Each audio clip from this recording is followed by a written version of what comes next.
Ladies and gentlemen, welcome back to another episode of the 505 podcast.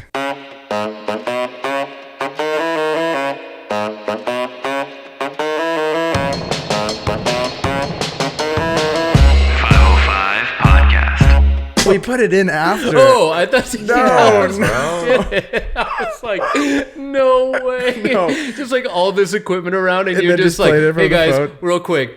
Bang, bang, bang, just like, oh. We just need our time. We fix it in post. We fix It's it like, in post. It's like Yeah. back in the day when you're making like ringtones on your cell phone or something, and you just like have another song playing. You like record it and like, yep, try and impress all your friends at school. You're really dating yourself. I know. there. I just really realized I did that. My bad. Ladies and gentlemen, we have a really fun... What? I'm thrown off right now.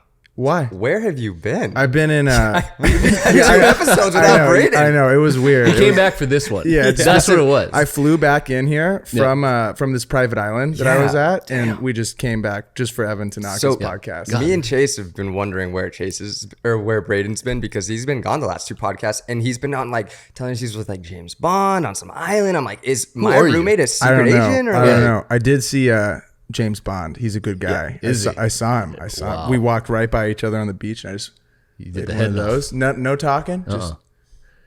Just right there. And he knew it. He knew it. it's so sick. He knew it. He knew it. He knew You're what's looking going on. real tan these days. I was gonna say he is pretty tan. I've What been is hitting the that? bed tans. Oh, No, I'm just kidding. I'm just kidding. I'm just kidding. I can tell. That definitely looks like a spray one. No way. You can't tell on the camera. UV, but UV just- 11. I just man. want to let you know, guys, that is definitely 100% a spray tan.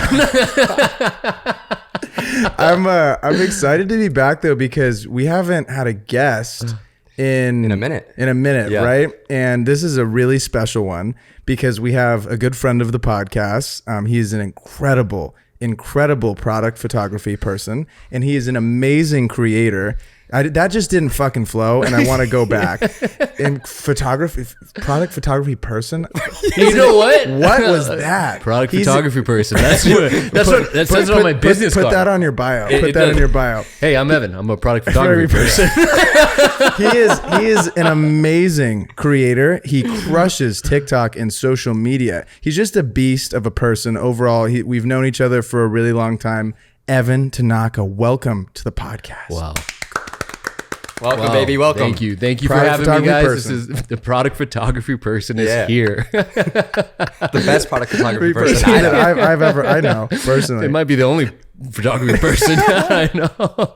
It's hilarious. So you guys know each other longer than I've known Evan. Dude, Yeah. it's How'd you guys It's meet? been an it's interesting, a wild story, honestly. interesting It's- journey. How long has it been now since I've known you? Like, it's got to be like six, 7 years. 6, 7 years. Yeah. So you were taking an MBA program Yep. at the University of Oregon. Yep. I was a freshman. Oh shit! And it just came back to me how like we found each other Yep. too. Yep. So we were both big gym bros. Oh yeah. Huge gym bros. I know you can't tell the sweatshirt on. Yeah, right yeah. You now. can't. gonna You say, can't tell you have what's your- what's you have under your- the what's what under do the they call hood, it? pump cover. The pump cover. The pump cover. got That's it. what it is. You got to wait till you get a little bit of pump before you take that off. You can't tell what's under the hood, but Evan is fucking jacked. Not anymore. I hit the dad bod. Well, We'll get to that later. Because But we work all the time, so Yeah. it took over. We had to sacrifice. You couldn't stay in the gym for 3 hours every day. no, It takes a lot to build up those Greek god bods. But yeah, like what you were saying. I mean, well, it wasn't even like in the gym that we met each other. No, Or it was anything through like social, that. right? Through Well, Instagram. so the way I remember it, it was like I was trying to build up the social following of that brand I was trying to start. Valen, exactly. And then I remember it was on the flight home from Los Angeles back to Portland. Okay. And we were on one of the transferring buses or whatever. And my God, you that's- grabbed me, that's or what I was like standing there That's and what we it didn't know was. each other. We had no idea who we were, but I had followed you on Instagram. I followed you. Okay. And it was like, I don't know why, maybe I was just looking for like Oregon people. And I was like, oh dude, this guy's super jacked. Like, well, that's one of those people that rep the brand. And I remember you like stopped me and you're like, hey, you're that dude from Instagram. You follow me. And I was like, oh. No, I followed you though too. It was a follow back. Yeah, it was like a follow back situation. Yeah. And I was like, yeah.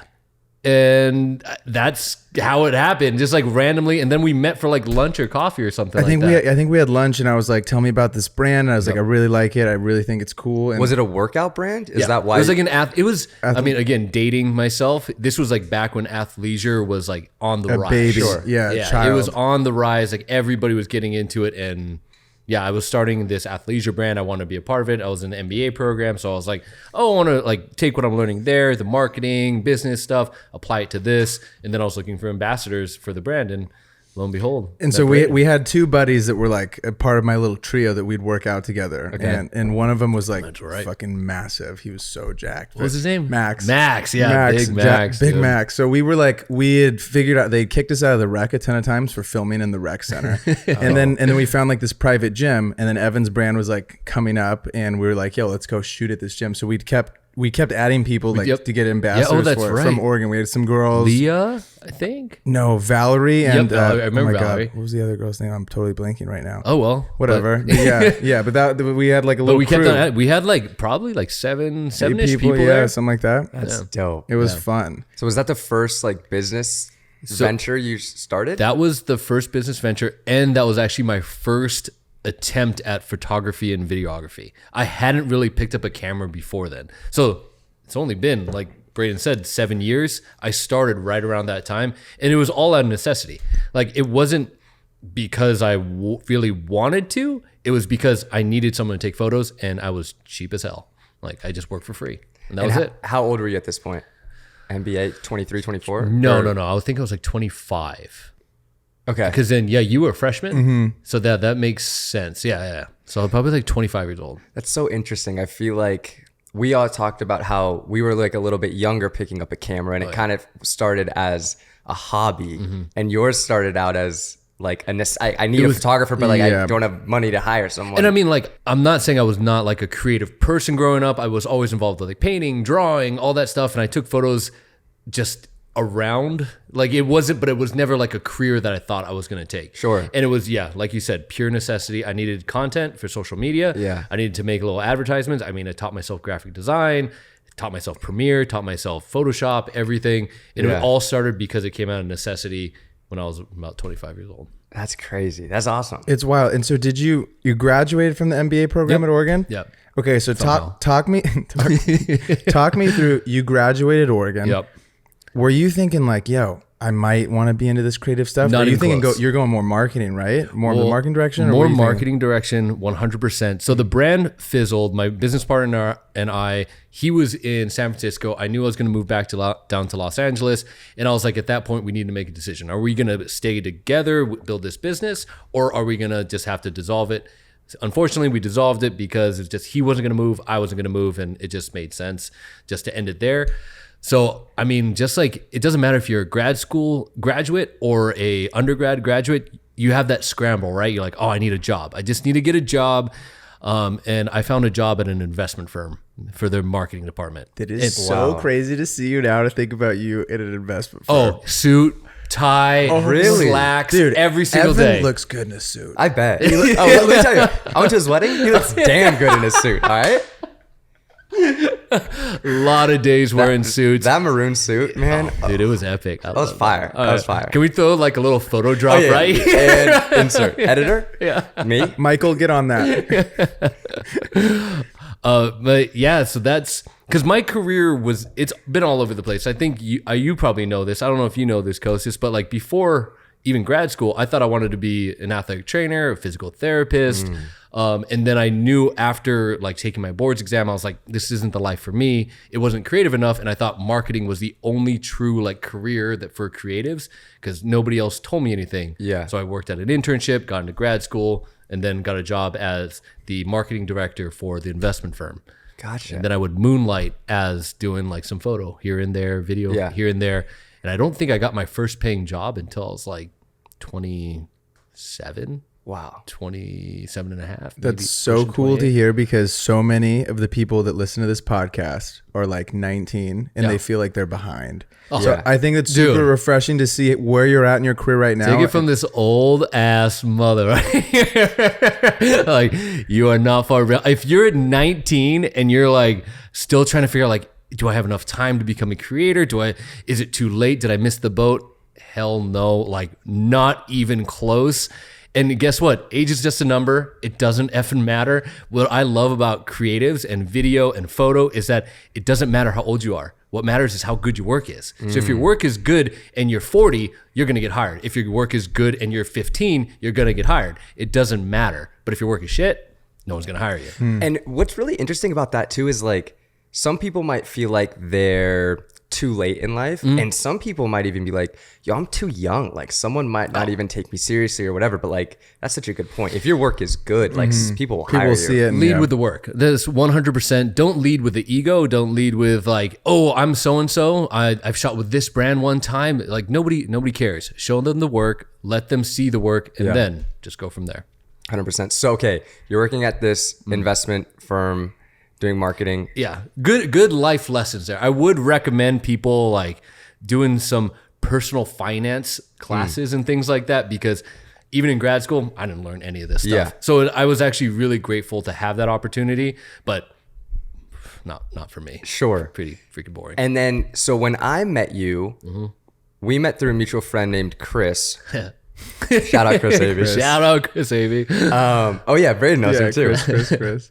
And We should you have were him on working for Wolf and Shepard at the time, correct? Was or it- was that It may have been because we met pre-pandemic? Like we met Yeah. like Oh, right yeah, before yeah. pandemic hit. I want to say. Was it? Or I feel like I've known you longer than that. maybe we met like a year before. Maybe I can't honestly remember. Sure. But it may have been during Wolf and Shepard days, because so what was cool about the investment firm was that since I was moonlighting and I wasn't getting like paid gigs or anything, and it's like one of those things where Can you explain that term moonlighting? I don't know what that is. Oh, moonlighting is just like, so you have your 9 to 5 job, and so then the moon comes out because it's nighttime. Then you're shooting at night, you're editing at night, or just whatever your other job is. So like maybe it's arts and crafts, or you like to make cupcakes or something like that. That's moonlighting because you're doing it after the job. Yeah, I think I could leave now. Like that's what I'm going to teach. But I guess what I was trying to say before that was, it's like one of those things that everything has a reason and a purpose for what got, at least for me, what got me here. So I'm working at an investment firm, which is like, you wouldn't think the most creative. It's not going to really help me in my career as a photographer, videographer, but it was the opportunity that gave me one of my best clients I've ever had. And it opened the doors to use that content to be able to get more jobs. And that was Morphe. Morphe, if you don't know Morphe, it's like one of the bigger makeup brands out there. This is when they were on the rise. And one of the managing partners' wives was the, I think, VP of sales of Morphe. And he was like, hey, you do some video, right? And I was like, sometimes. And he's like, I think they need a event capture if you're available. How much you want to get paid? And I was like, I have no idea. I'm like, $100. Yeah. And they're like, sure, you're in. You're doing it. You're the I was guy. like, all right. And then I did it. And then, yeah, it's just like led to more and more stuff. And then I got the Wolf and Shepard. But the Wolf and Shepard, if I'm not mistaken, was like a full-time, like you were their full-on creative director? I was the content director for Wolf and Shepard. Sure. And that was when I made that first like big decision. Am I gonna kind of go away from what I thought my MBA was gonna take me to, or am I really gonna go full in, open the door wide open, go through it and go creative? And I made the hard decision. I was like, all right, I'm gonna go and do that. And you gotta mind you, I'm also driving from the valley, deep in the valley, to Santa Monica every single day. That was almost a 2-hour drive in bad traffic. I also made the decision to go to El Segundo, which was another 30 minutes on top of my commute, just to pursue a more creative career for myself. And so what was that? What was your mindset going into that, where you're obviously at this crossroads of like, do I stick with what I originally wanted to do, or like, do I take that leap of faith and like, do I go the more creative route? Like, what was your mindset going into that? I'm not gonna lie, it wasn't easy. If anybody out there is dealing with the same thing, it's just, maybe it'll be some comfort. It's not easy. It wasn't easy for me. It's not an easy decision to go, you know what? F it. I'm gonna throw away everything. I'm just gonna pursue my dreams. Like, here I am. I'm checked all my boxes, right? I got decent grades in high school. I went to a decent undergrad, went to a good college, or went to grad school. I'm doing everything by the book. I was working at an investment firm. And then here I am having to make this decision. Do I go after what I want to do or what I think I'm supposed to do? And I did what I wanted to do. It was lots of long conversations with my now wife, my then girlfriend. But I decided like, this is the path I want to take myself on, and just went for it. That's awesome. So you're working at Wolf and Shepard for how long?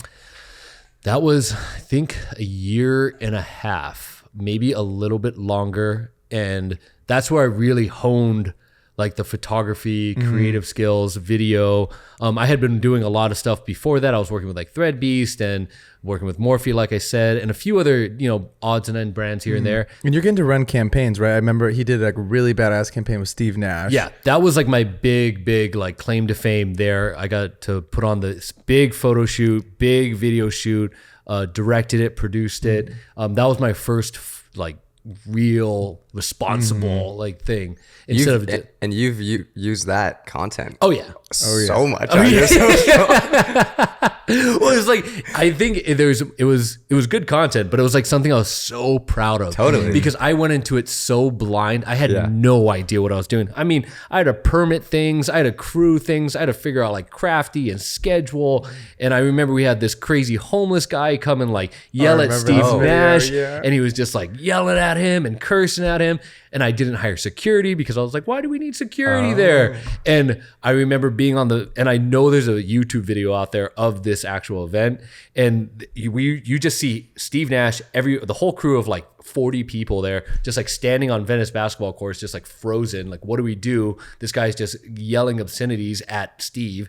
And you just see me just like throw down my paper and I start running at this guy and I'm just like, get out of here. And I like pretend to call the cops. And like, I had no idea what I was doing. And everybody gave me like a round of applause because it was that your first time? I saved Steve Nash's life, basically. Thank you. I appreciate that. Shout out, Steve. Shout out, Steve.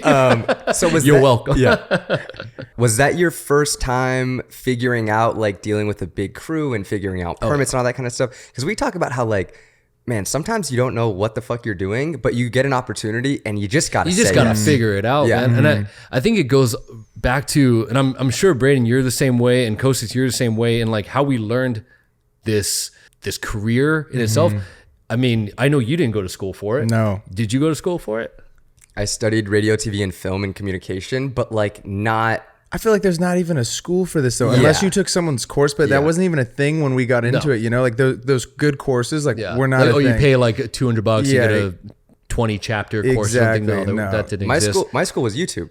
Same with mine. Yeah, it was YouTube. But I think that's the difference with our generation is like we figured things out like that just by searching for the answer. And I think we're really good at that. And that's how I taught myself, and that's how you guys taught yourself. So when we're faced with those situations where we're like, here's an opportunity that we want to do, we don't know how to do it, we're going to figure it out. And that's just what you have to do. If you're one of those people that are going to sit back and just be like, oh, here's this cool opportunity in front of me, but I'm not ready, I don't know how to do that, you're going to miss out. You're not going to progress in your career. There's never going to be like the perfect time, and you're never going to be like 100% prepared. You kind of just got to send it. That's production, baby. Like you're never 100% prepared. Something's always bound to go wrong. That's what I was going to say. Every 100%. Single shoot, something goes wrong. You got to go with the punches, right? You just got to go with the flow and not, you have to have a good poker face. Oh yeah. Right? That's so true. You have to look like you know what you're doing the whole time.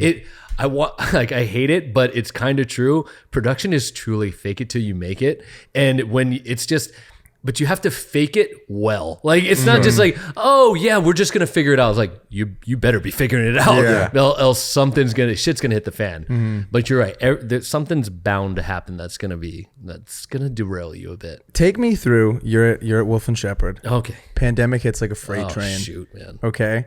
I want to know what's going through your mind. And it hits. And I want you to tell that story for us if you're down to. Oh, I'm going to get real sad here. No, I'm not unique, right? We all felt it in some way, shape, or form. A lot of people felt it differently.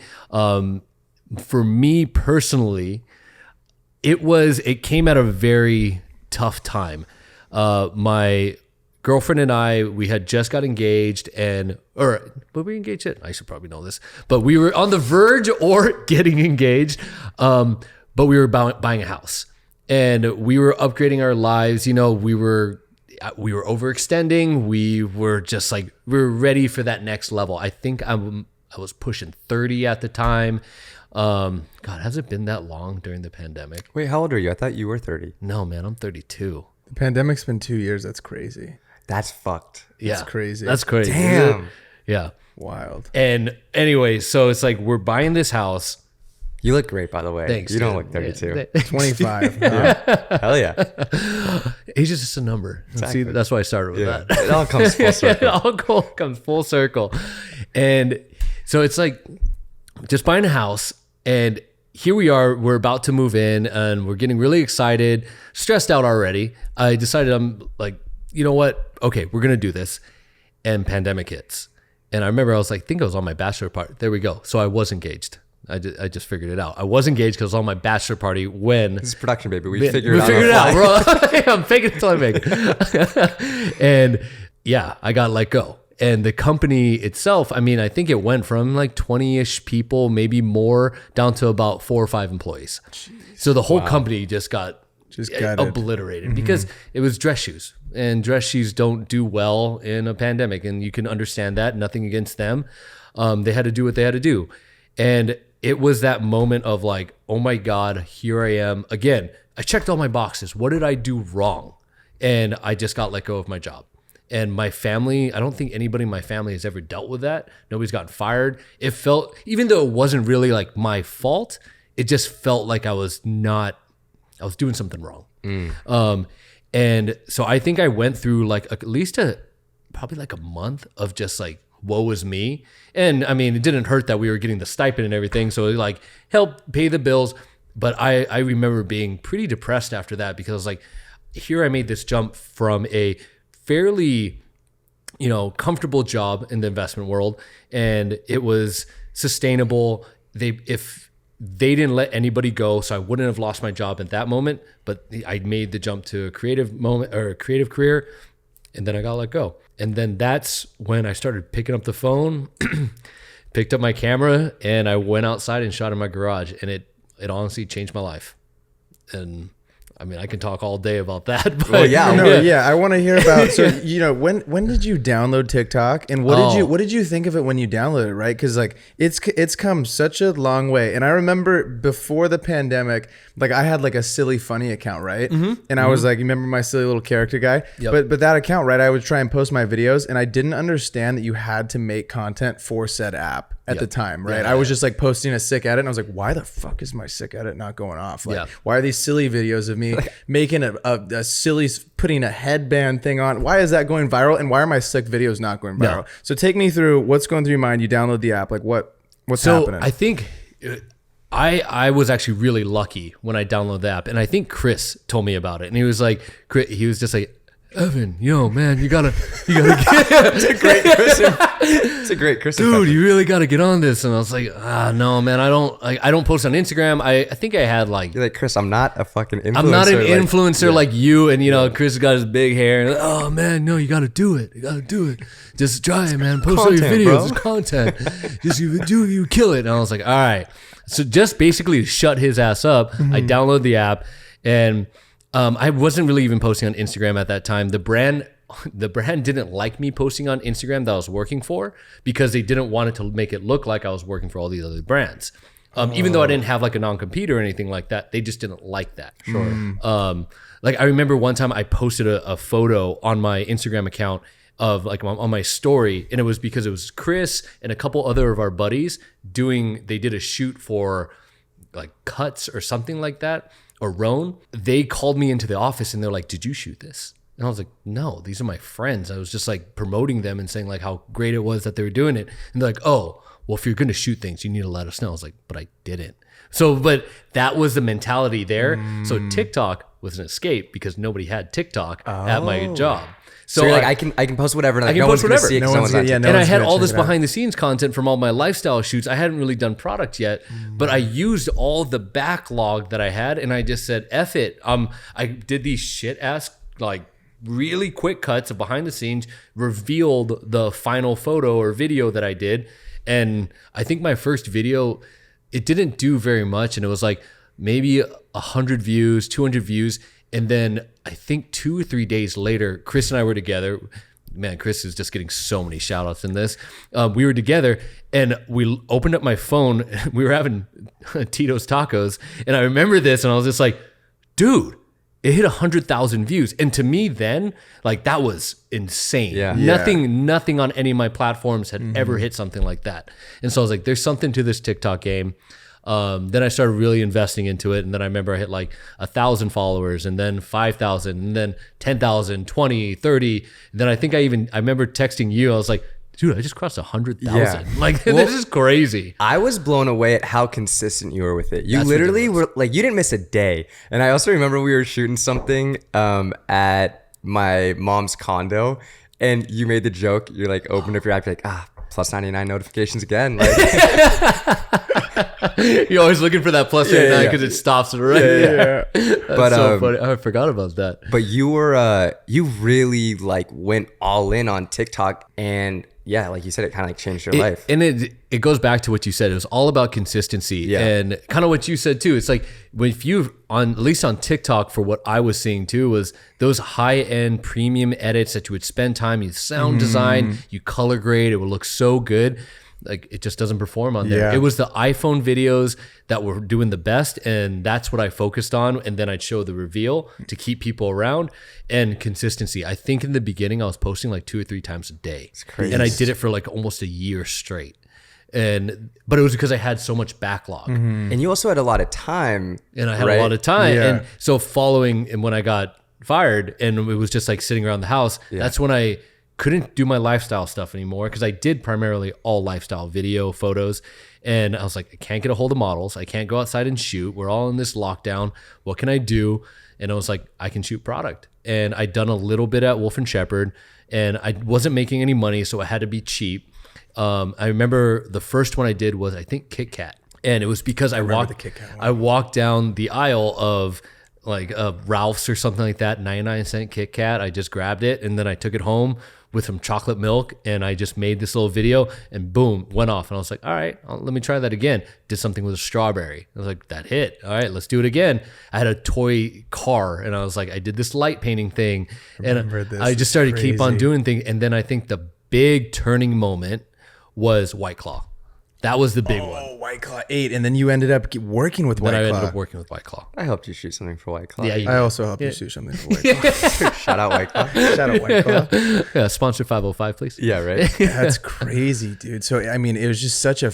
How fast did that all happen for you? Until like someone actually saw it and you got like an email and you're like, wait, I'm getting an email from a real brand. It was a little bit... I think the actual first one that reached out because of TikTok, and you're not going to know the name of the brand, but it was Nuno's Greek yogurt. But it was the first one. And I think I did a photo of Anissa holding it and it was like blueberries raining down on top of it. And that was the very first one that hired me for TikTok specifically. Wow. And they're like, we'll pay you X amount of dollars just to do this one video. I was like, damn, okay. I had nothing else going on. Like, of course I'm going to do this. That one did well. But it was, I think White Claw was definitely the first one. And that was just because I was hanging out with a buddy of mine at the house. He didn't have work. I didn't have work. We were drinking White Claws. And I was like, hey, you want to go? I was like, you want to go shoot something right now? He's like, okay. He didn't know what he was getting himself into. And like, we didn't have anything around us. I didn't have my nice lights I have now. I had a camera. I think I had some crappy GVX like LED lights that were probably a $200 kit off Amazon. And we were hung cherries from a sink grate that we just took out and put it on these like little shit plastic stands.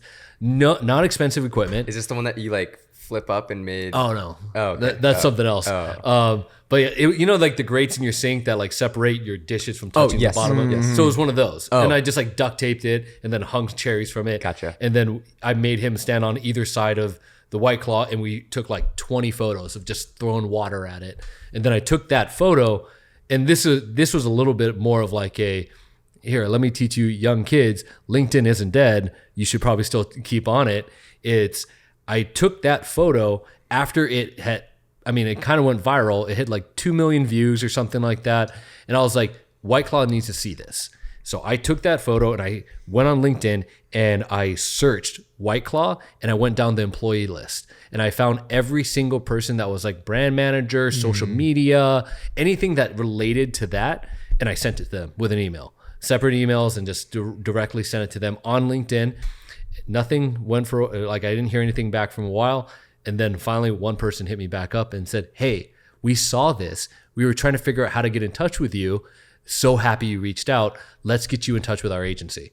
It's Boom. amazing. Led to that. And then got to actually shoot for White Claw. You can't wait for the opportunity. Yeah, you got to go. You chase got to it. go after it. And I think that's like one of the best learning experiences that I had when the pandemic hit was because my back was up against the wall. There was no other options than just to try and do something. And I think there's a lesson in that for anything people are doing. If you don't try, you're not going to know. You just have to try and go for it. Else you're going to be stuck in the same situation. The worst thing that can happen is they say no. Especially in a creative field like ours, we're going to hear no's all the time, but it only takes one to really change our lives. And I'm sure comparing the shoot you did, your first product shoot with the TikTok, compared to like what you've done now, how exponentially better and how much you've learned along the way. I'm sure all those little tricks of there's little things with product photography. Yeah. I'm sure that you just like don't think about. Yeah, I mean, Could you give us one? Give us one little one that you can think of. oh, okay. Well, let's talk about freezing motion in camera. Okay. Something that I thought in the very beginning was shutter speed was going to be the ruler of freezing stuff in camera. It was going to crank your shutter speed. Let's go to 2,500. That's exactly what I would think. FPS, whatever it is. Yeah. As fast as you can, pump as much light in there. That's not what helps. It's not Really? it. You want to freeze it with strobes. Now, mind you, you need to have strobes for this one. Make your shutter speed actually maybe like 180, 200, really slow. And then you have your shutter or your light source. It just needs a quick flash, not high power. You have it low because it's all about that recycle speed in your flash, because all your camera is going to pick up is that burst of light and then it's gone. So the quicker that burst of light and your camera can capture that, maybe I'm losing you guys on this one. No, you got me. But it's that will freeze so much better than if you try and just crank shutter speed up. Like 1/2500 or 2500, exactly. 1/2500, it will freeze it much, much better. And I have a photo coming out for OnePlus, the cell phone here pretty soon, that I did this technique on, and the water droplets are crystal. Like you would have thought that is either photoshopped or it was like painted on there or whatever, but it is just crystal clear and it is just sharp. And that's one of those tricks of the trade that you just learn as you go. And I mean, there's other lighting techniques and everything that you have to teach yourself, but I mean, you're not going to learn unless you just do it and try and trial and error and over again. How much of the final image that you produce is in camera versus like you create something in Photoshop? Well, it kind of depends. It's for like the White Claw shoot, for a lot of the water splashing ones, those are composites. So they might be, it's all images I caught in camera, but I'm piecing them together. In Photoshop because, and whatnot. I mean, water or just any like material, powder, whatever it might be, I mean, you can't tame it. You don't know where it's going to go. It's going to go all over the place. And that's why those types of photos, they take a lot of patience, and you just got to keep on trying and keep on taking photos and see which one is good. That type of photography isn't for people that just are short on time and have no patience. Yeah, I'm sure you just spend hours. in your... And just making a mess everywhere. Like I did this truff shoot and we were throwing truff hot sauce all over the garage. My garage smelled like truffle, like old truffles for at least 2 weeks. And it looked like I murdered somebody in my garage because I put down a plastic tarp. Thank God, else it would have stained everything. But I mean, you could look on my Instagram, you'll see just like puddles of red sauce. Like we threw gallons all over the place. Just to get one shot. Just to get one shot, one photo. Hell yeah. Took me 12 hours almost. Insane. So tell me a little bit about, you go to business school, right? And now you actually own a full-on business. You went from working in an investment firm to then working at Wolf and Shepard, and now you own a full-on business with employees. Talk to me a little bit about what you've learned, because I'm assuming you've learned so much more from actually running a business and doing it now than you did in school. So talk to us a little bit about that. I mean, I'm not ever gonna talk negative about. For okay, sure. maybe I will. I mean, the education system, like, yes, it has its place, and it did teach me good strategical thinking and being able to problem solve well, because that's all grad school was. It was problem solving. You're faced with a case, and then you got to figure out what's the best way for you to get out of that situation or come up with a new marketing campaign. I mean, there's some financial stuff, but I'm not a finance guy. I knew I wasn't going to be a finance guy. So I'm not going to use these equations and things like that in actual real life scenarios. Now, owning your own business is the best way you have to learn everything. It's like that permit situation we were talking about, where it's like, I had no idea how to do a permit. No one taught me how to do it. You just got to figure it out. And that's the same with owning a business. Now I know how to get a permit, and now I know how to run, for the most part, I'm still learning, a business, a photography agency, basically. And it doesn't come easy, but you just have to try and learn, and you're gonna fuck up. 100%. I think that's part of being a creative, though, right? Like, how many times do you try something with your product photography? All the time. That's what I mean, right? Like, and same with the video. It's like you're always trying something, and you F it up, and then you try it again. Yeah. And it's the same thing with business, right? It's the same thing with all that stuff. Like, you're always trying and just pushing for. That's the only thing you can do. I mean, I think that's such a good analogy, especially with what we're talking about with photo and everything. It's like, think about you going to a photo shoot. How many photos do you take? Yeah. Like, you take it, depending on it, you could take 1,000, 5,000 photos for a 1-day shoot, and you end up using 4. Like, that is just like the perfect analogy. You're going to do all those trials and errors, and then those 4 are going to be the ones that hit, or those successes in your career are going to be the ones that take you to the next level. Definitely. And the client, in my head, I'm like, man, like, thank God I got these like 5 photos, because if they were to see all the other photos, that's the like truth you right give there. them the deliverables, like, man, you crushed this. You crushed it. Like, oh, you Well, should have You saw just see that. all the ones that like the eyes are like this, and it's just like they're weird like positions. So true. Oh man, those are pretty funny.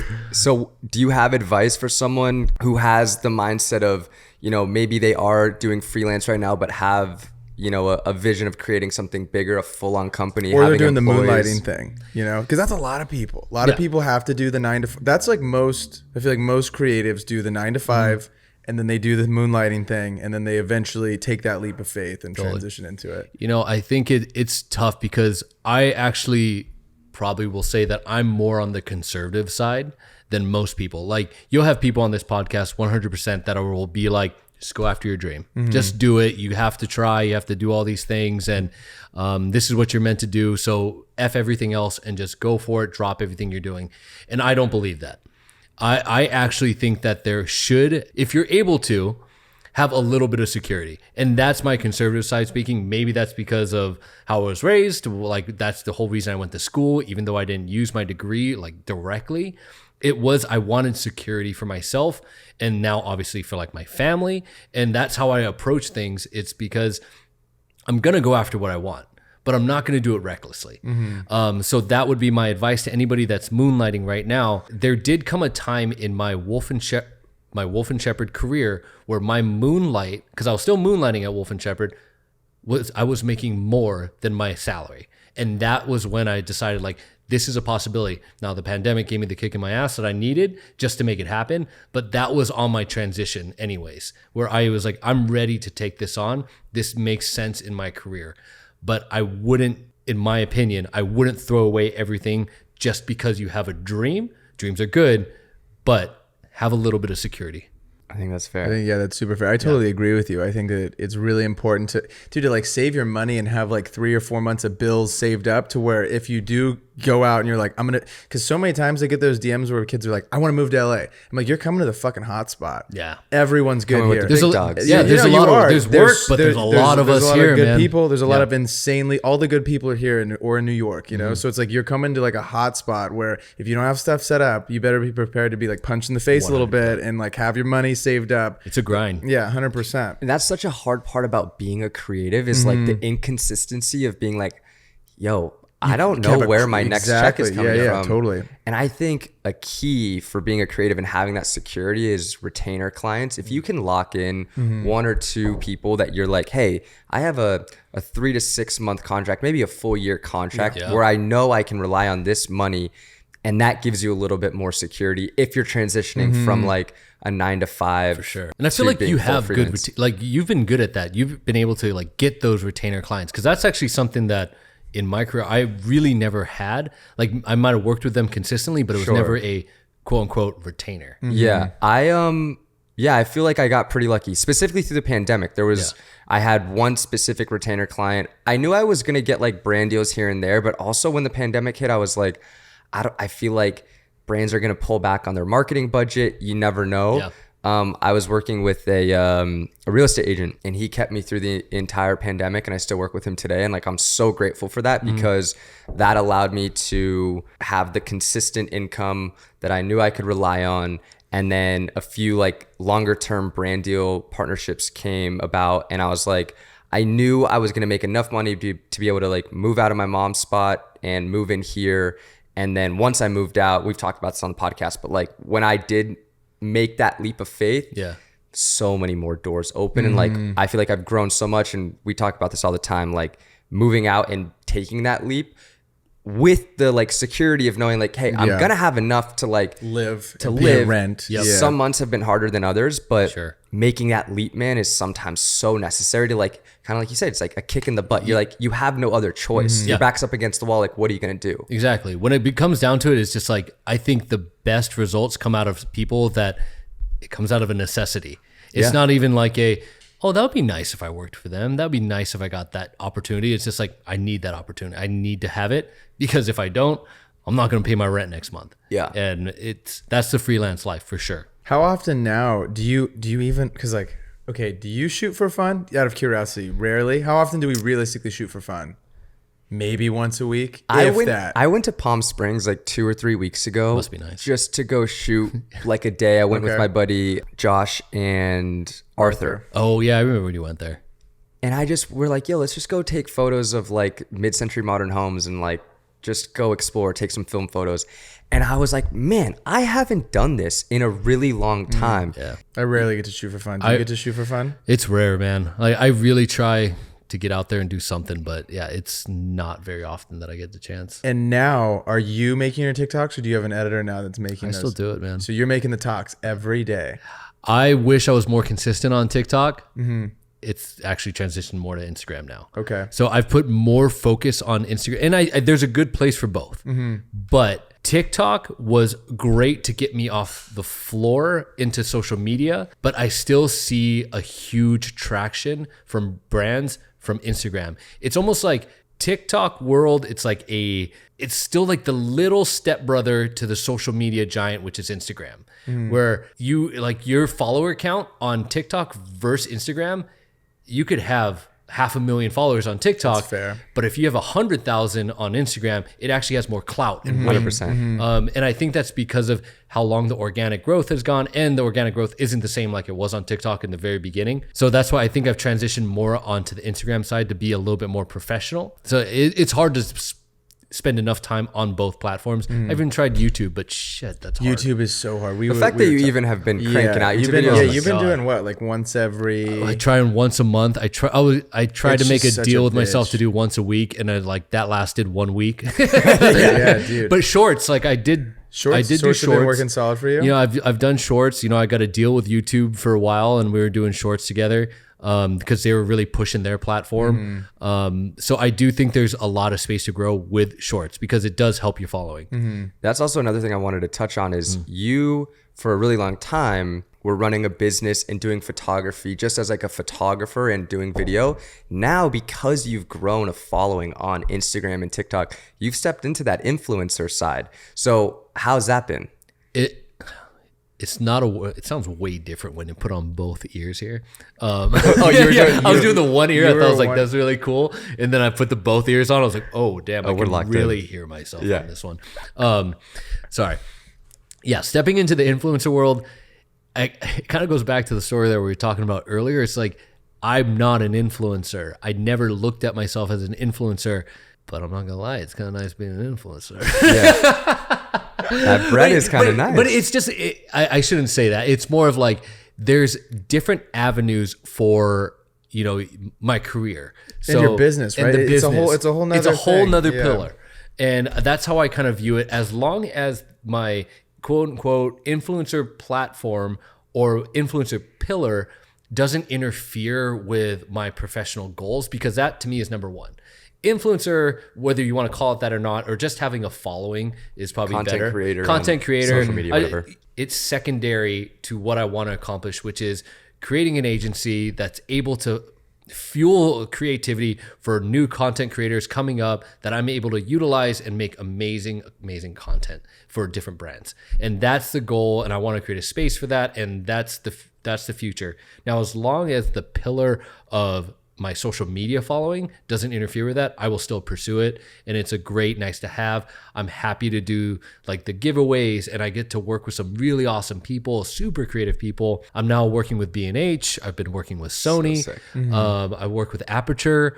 So I'm working with these different brands that help, again, the equipment that they offer, the access that I have to it, I can take that and put it into my actual professional goals, so it actually aids into what I'm doing. And it just works with your brand. Absolutely. You know what I'm saying? It's not like you're promoting something that has nothing, like your brand on social media is the fact that you do photography and video. Yeah. I feel like you definitely lean more towards the photography side of stuff on social. Now it's definitely gone more for photo, for sure. Still do quite a bit of video, but what I share the most of is definitely photo. But you're working with these brands on the influencer side of stuff, brands that you actually use like within your business. You use aperture lights, you shoot on Sony cameras, like.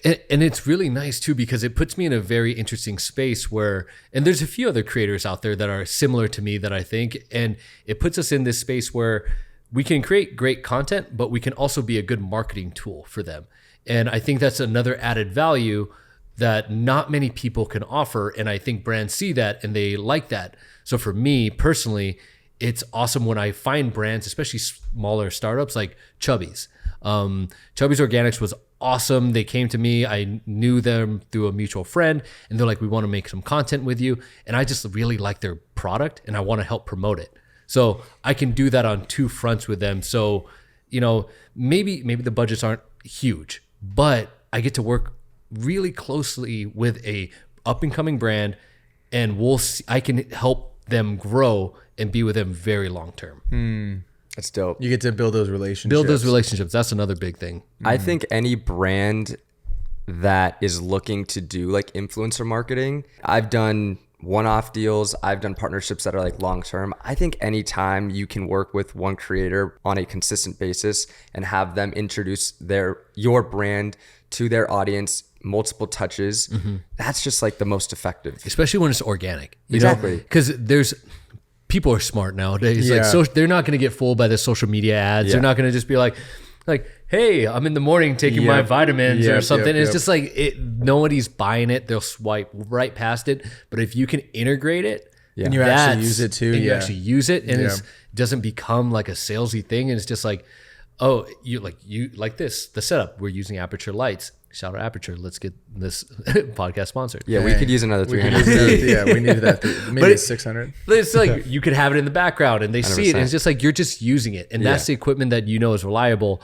and it just makes sense that way. I think that was an incredible podcast. You absolutely crushed that, Evan. I just want to say thank you for coming on to the pod. Dude, I am so happy to be here. I think there's so much value that they're going to get from this pod. Yeah, seriously. And I'm just really happy that you got to tell your story, because it's so interesting and it's so cool to hear how you went from working in a financial firm to then going, doing the creative thing, and now you're running a full-on production company. It's fucking awesome, and we're just hyped to have you here, man. Where can people find you? Yeah, you can find me on Instagram and TikTok, Evan_Naka. And then you can find the professional website, www.nakastudios.com. Beautiful. Ladies and YouTube, Evan and Naka. Where I upload sometimes. Where I upload, kind of. Ladies and gentlemen, thank you for tuning in to another episode of the 505 podcast. If you're still here, make sure to take a screenshot, tag Evan, and tag the boys, not Chase this time. And we will see you guys all next week. Peace. Peace. Later.